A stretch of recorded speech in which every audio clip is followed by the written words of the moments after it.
how do you think other schools or educators can kind of follow that without like putting so much emphasis on high stake, test results? So to me, it's a mean to an end. It really depends what your goal. If the and it really depends culture by culture and country by country and in certain aspects school district by school district.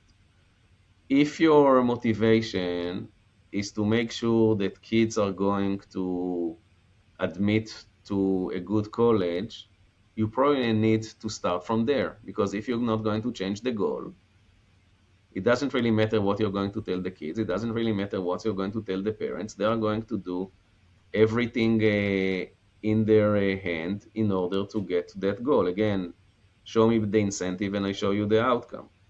If you are talking about a high school diploma, it's different. If you're talking about proficiency in learning, just start with defining what's the goal of school and then how to measure it versus the other way around.